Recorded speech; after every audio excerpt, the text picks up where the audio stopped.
ऊर्जा सेक्टर में यहां पर सदन में काफी चर्चा हो चुकी है और वास्तव में जब सुविधा मिलती है तो लोगों की इच्छा होती है कि इसमें और वृद्धि हो और अच्छा मिले। ये मनुष्य की वृत्ति भी होती है और होना भी चाहिए, उसका अधिकार भी होना चाहिए कि समय के अनुरूप हम भी आगे बढ़ सकें। और इसको लेने के लिए प्रदेश सरकार में बार बार होती है कि आप क्या कर रहे हैं। इसके दोनों से तीनों क्षेत्रों में हम लोगों ने काम किया, पावर जनरेशन के लिए, उसके ट्रांसमिशन के लिए और उसके डिस्ट्रीब्यूशन के लिए। तीनों पर सरकार का ध्यान है, तीनों को एक साथ हम कार्य करने जा रहे हैं। अगले कुछ वर्षों के अंदर 8000 मेगावाट की नई बिजली प्रदेश के अंदर ही थर्मल पावर के रूप में उत्तर प्रदेश के अंदर पावर कारपोरेशन और उसके जो साथ जो है पीपीए हैं उसके माध्यम से हम लोग यहां उपलब्ध कराने जा रहे हैं। लेकिन हम समय की मांग से, हमें समय से 10 कदम आगे बढ़ने की वृत्ति हमारे पास होनी चाहिए। जितना बड़ा निवेश हमारे पास है, जितनी बड़ी आबादी है, क्योंकि जब हम लोग आए थे 2017 में 1,21,000 मजरे ऐसे थे या गांव ऐसे थे जिनमें बिजली कभी पहुंची ही नहीं थी। हम लोगों ने बिजली वहां पहुंचाई। 1,76,00,000 परिवार ऐसे थे जिन्होंने कभी बिजली देखी नहीं थी, उनको निःशुल्क बिजली के कनेक्शन भी दिए।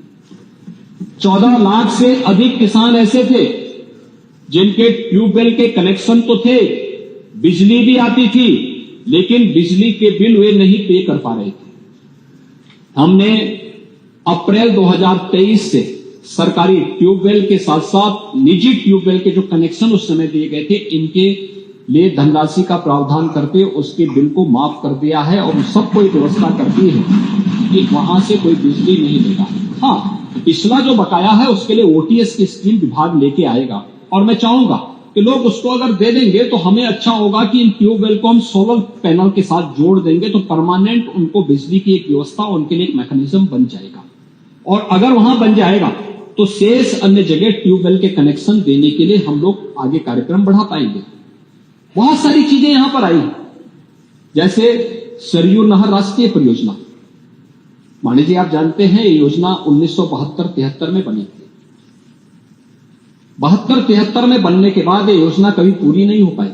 जिस समय योजना की पीपीआर बनी थी, योजना आयोग ने उस समय जब बनाई थी, उस समय इसकी लागत थी 100 करोड़ और यह 2017 तक आधी अधूरी थी।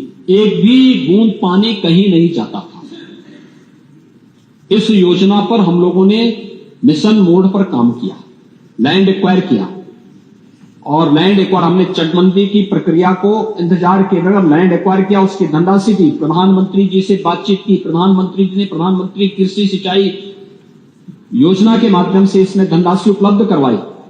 और मुझे बताते हुए प्रसन्नता है कि सरयू नहर राष्ट्रीय परियोजना को 2021 में प्रधानमंत्री जी ने लोकार्पण कर दिया है। 14 लाख हेक्टेयर भूमि को इसके माध्यम से सिंचाई की सुविधा आज नेपाल से सटे हुए जनपदों को, आपके बहराइच से लेकर के बहराइच, बलरामपुर, श्रावस्ती, गोंडा से लेकर के सिद्धार्थनगर, बस्ती, महाराजगंज, संत कबीर नगर, गोरखपुर, इन सभी जनपदों को सिंचाई की सुविधा इसके माध्यम से प्राप्त हुई है। शेष नहर के बाद जो उसके मूल और उप नहर बनने हैं उस पर कार्य चल रहे हैं और वो भी मेरा अनुमान है कि विभाग इसको भी पूरा कर देगा और हम इसके माध्यम से बेहतरीन सिंचाई की सुविधा उस क्षेत्र के लोगों को उपलब्ध करवा देंगे। यह कार्य वहां पे हुआ है। अर्जुन सहायक परियोजना हो या बाण सागर की परियोजना हो, ये सभी को अगर देखेंगे तो पिछले 7 वर्ष के अंदर हम लोगों ने प्रदेश के अंदर लगभग 22 लाख हेक्टेयर लैंड को अतिरिक्त सिंचाई की सुविधा दी है, उत्तर प्रदेश के अंदर दी है।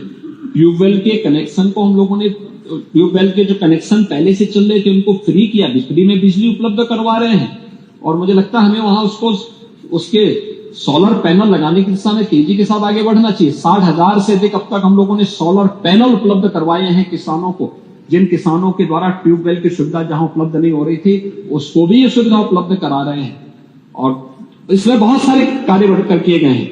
लेकिन साथ साथ इस दिशा में जो मांग और आपूर्ति में, सप्लाई एंड डिमांड में जो अंतर है, तो चर्चा यहां पर हो रही थी अभी, जो बात यहां पे नेता कांग्रेस श्रीमती आराधना मिश्रा मोना जी ने बात यहां पे कही कि आखिर हमारी डिमांड कितनी है।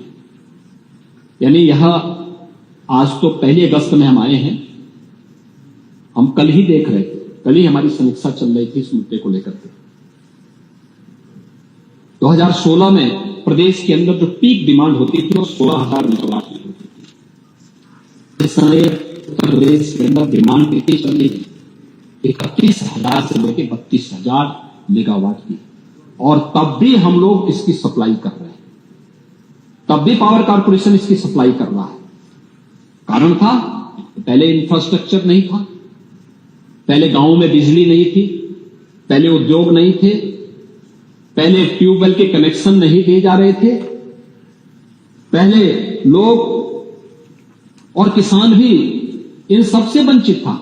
आज हमने बिजली के कनेक्शन दिए, उद्योग लगाए, ट्यूबवेल को कनेक्शन दिए, आज बिजली हम लोगों ने एक व्यवस्था बनाई है, खास तौर पर एक व्यवस्था बनाई, और व्यवस्था कि हम जिला मुख्यालय को 24 घंटे देंगे, तहसील मुख्यालयों को हम 20 से 22 घंटे देंगे, 18 से 20 घंटे हम ग्रामीण क्षेत्र को उपलब्ध करवाएंगे। लेकिन समय पे बहुत सारे जनपद ऐसे जहां बारिश नहीं हो पा रही। आज भी मैं देख रहा था कि लगभग हमारे 31 के आसपास जनपद ऐसे हैं जहां पर बारिश एवरेज से काफी कम हुई है।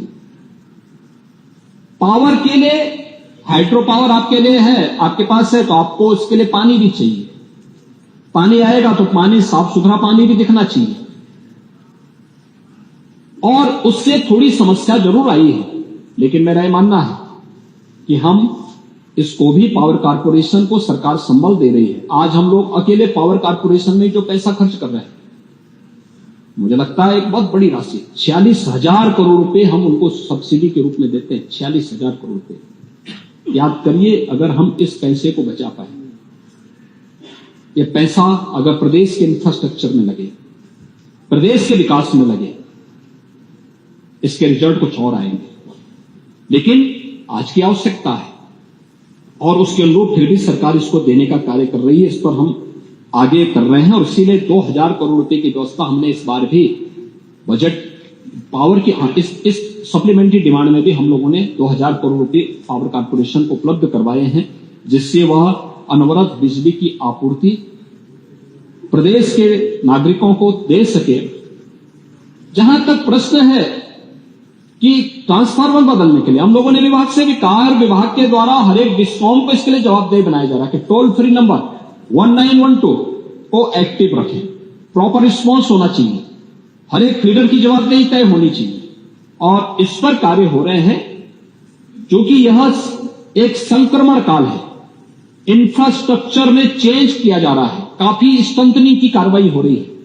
स्वाभाविक रूप से वह एक संक्रमण काल होने के नाते इस दौरान थोड़े बहुत संकट आ सकता है, समस्याएं आ सकती हैं, लेकिन इसके स्थायी समाधान की तरफ सरकार आगे कदम बढ़ा रही है, और मेरा विश्वास है कि पावर कारपोरेशन इस दिशा में आगे बढ़ेगा। कृषि और उसका जो संपर्कीय क्षेत्र है, इसमें भी सरकार ने बेहतरीन कदम उठाए। आज आप देख सकते हैं उत्तर प्रदेश सभी मामलों में एक अच्छी दिशा में आगे बढ़ा है, और मुझे लगता है कि उत्तर प्रदेश के अंदर मोदी जी के नेतृत्व में देश के अंदर किसानों के लिए जो योजनाएं घोषित की, पहली बार किसान सरकार के एजेंडे का हिस्सा बना। एमएसपी केवल घोषणा नहीं होगी, बल्कि वास्तविक धरातल पर उसे एमएसपी का लाभ मिलता हुआ दिखाई दे। पहली बार हुआ कि किसान की जमीन के सॉइल हेल्थ कार्ड की व्यवस्था है, और पहली बार हुआ है उत्तर प्रदेश जैसे राज्य का किसान तो सर्वाधिक इस योजना का लाभ ले रहा है, और वह है प्रधानमंत्री किसान सम्मान निधि। क्या इस सम्मान निधि को किसी का चेहरा देख करके दिया गया है क्या? नहीं, किसान किसान है। और प्रधानमंत्री जी तो ने कहा देश की 4 ही जातियां हैं, 4 ही जाति देश के अंदर है, एक गरीब है, एक किसान है, एक महिला है, और एक युवा है। ये 4 जातियां हैं। इन 4 जातियों से ही, इन चारों पर अगर हम फोकस कर लें तो देश के अंदर कहीं भी भेदभाव की बू नहीं आएगी। और मुझे लगता है कि इसी को फोकस करते हुए केंद्र सरकार ने भी और राज्य सरकार ने अपने बजट को प्रस्तुत किया है।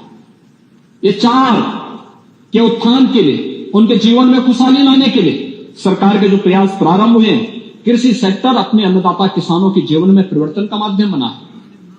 कृषि विज्ञान केंद्र इसके उदाहरण है।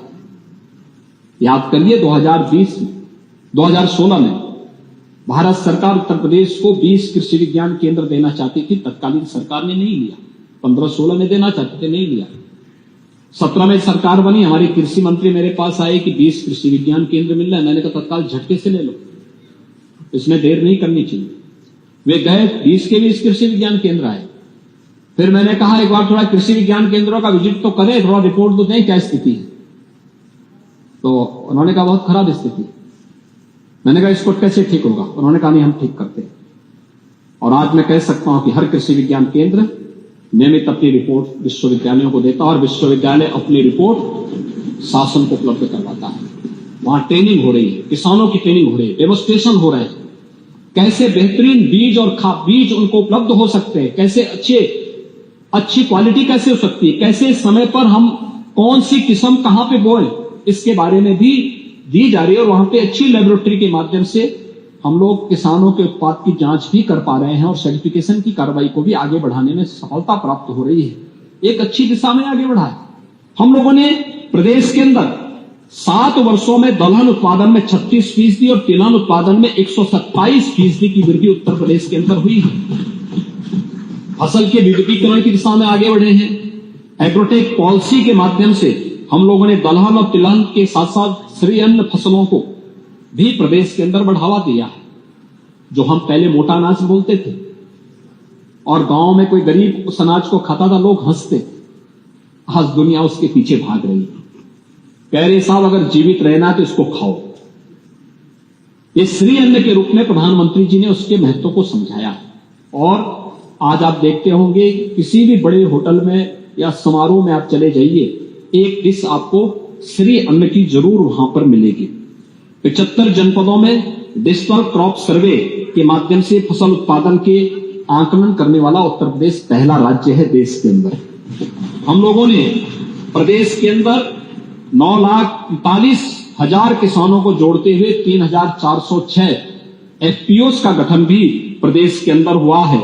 और इसमें एफपीओस के माध्यम से 529 farm machinery bank, 472 warehouse यानी कोल्ड स्टोरेज व 100 सीड प्रोसेसिंग यूनिट का संचालन कर रहे हैं। और अगर आप देखेंगे कि जो हम लोगों ने यूनिट स्थापित की है यहां पर, इस यूनिट के माध्यम से जो वार्षिक टर्नओवर है उसका वो 629 करोड़ रुपए है। जो 100 यूनिट यहां पे हमने सीड प्रोसेसिंग की स्थापित की है। इस किसान सम्मान निधि के अंदर देश के अंदर 2,62 लाख किसान अकेले उत्तर प्रदेश की इस योजना से लाभान्वित हो रहे हैं, जिसके माध्यम से अब तक प्रदेश के अंदर एक बड़ी राशि 6,000 रुपए प्रत्येक किसान के खाते में डीबीटी के माध्यम से हर वर्ष उपलब्ध हो जा रहे हैं। अगर ये वीडियो आपको पसंद आया है तो इसे लाइक जरूर करें। अगर चैनल अभी तक सब्सक्राइब नहीं किया है तो कर लें और नोटिफिकेशन पाने के लिए बेल आइकन भी दबा दें।